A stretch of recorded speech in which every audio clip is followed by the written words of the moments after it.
Hello, New Bedford Public Schools, staff, students, and community. I appreciate your time for the next few minutes so I can share where we are as we enter week 2 of phase 3 of our school reopening plan. I know anxiety remains high as we continue to live with the uncertainty of COVID-19. We're in this together as we all work to stay safe. I've shared our focus several times over the last few months, and I'll be willing to provide more details today. I do need to share that the challenges of COVID-19 are compounded with the inequities that many of our students and families face. 1 in 5 of our students have limited internet access, making the distance learning process a challenge. In over 9,000 families, almost 70% of our students have economic challenges and depend on our schools for meals, with an increasing need for mental health support. We're working to completely address equity, so our students are getting what they need. It's an ongoing process. Given the numerous factors involved in monitoring, I hesitate to set a concrete number that will determine a shift to all distance learning. However, I will describe the data analysis and tracking we use to assess the impact on all schools and individual school communities regarding the average daily positivity and trajectory rate of the virus. Our processes and steps for keeping facilities disinfected have been clear, and they are being implemented effectively by our staff. Masks are required to be worn by all adults and students in all grades to assist in keeping everyone physically safe. We have improved ventilation in classrooms by purchasing over 600 portable air exchange units, along with ensuring that windows are functioning and doors are able to be taken care of as well. Guidance from the Centers for Disease Control, the CDC, and the Massachusetts Department of Elementary and Secondary Education, DESE, continues to be updated. This is all based on science and research of many doctors and infectious disease experts throughout the state and throughout the country. We continue to use their recommendations combined with the New Bedford Department of Health and local hospitals to inform our response to the virus trajectory and positivity rate. I know anxiety continues to be high as the city has remained in the state's red category for the last several weeks. But however, in recent weeks, the CDC has developed a metric table specifically for schools. It focuses on 3 core indicators, including data metrics for cases per 100,000 people, the average positivity rate, and if places are effectively implementing 5 safety precaution strategies, which consist of proper use of masks, physical distancing, hand hygiene, which is washing or using sanitizers, disinfecting locations, and the contact tracing process. Our schools are effectively implementing these protocols and are assessed for each school.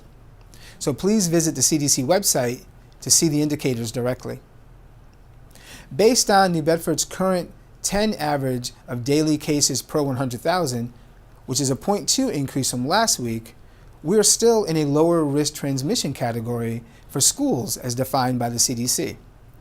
And so far this school year, New Bedford has only had 1 positive case for students in our buildings.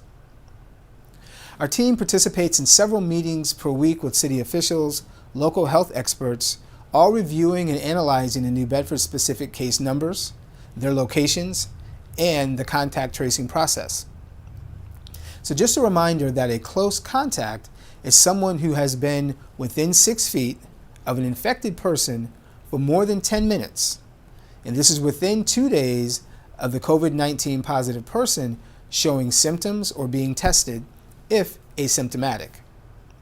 So again, based on the CDC guidance, we will continue to implement our hybrid plan as we currently have 15% of our 13,000 students in school buildings. My focus remains on keeping all staff and students safe and enforcing requirements for mask wearing and appropriate physical distancing, which is always at 6 feet.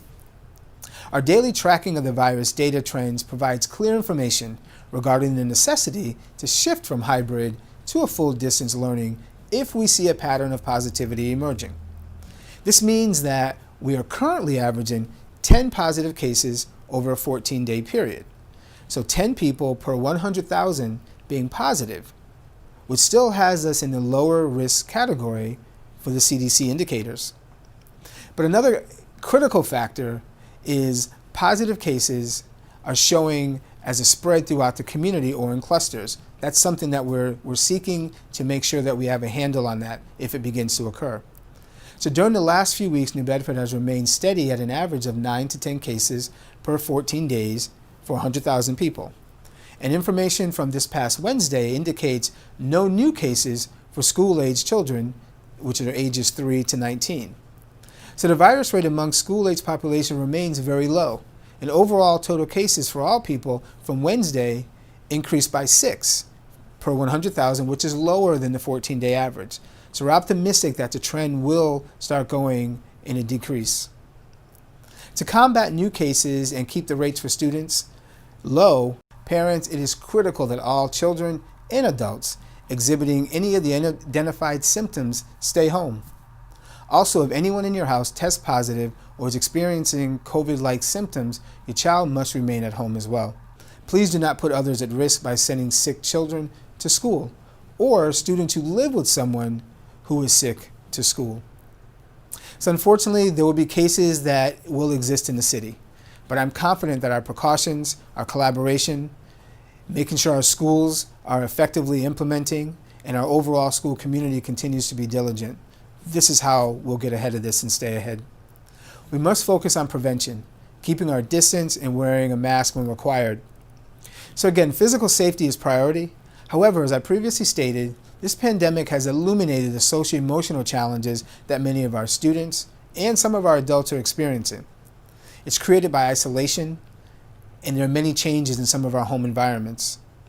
So this is compounded by the fact that more than 5,300 of our 41% of our families are challenged by language barriers, as English is not their first language. So you have to be mindful of that. I hope that I was able to provide more clarity on how we're working to safely provide a safe environment for our students and staff. So thank you for your continued support, and contact your school with any questions. We continue to work with several other districts and cities across the state to ensure that we're getting out in front and staying out in front so we could keep the virus transmission rate low to 0. So again, look at our website, call us at our family support line at 508-997-4515. We're working to keep families up to date, and your understanding is appreciated as we work through this together. So please think of others, keep your distance, and please wear your mask. Thank you.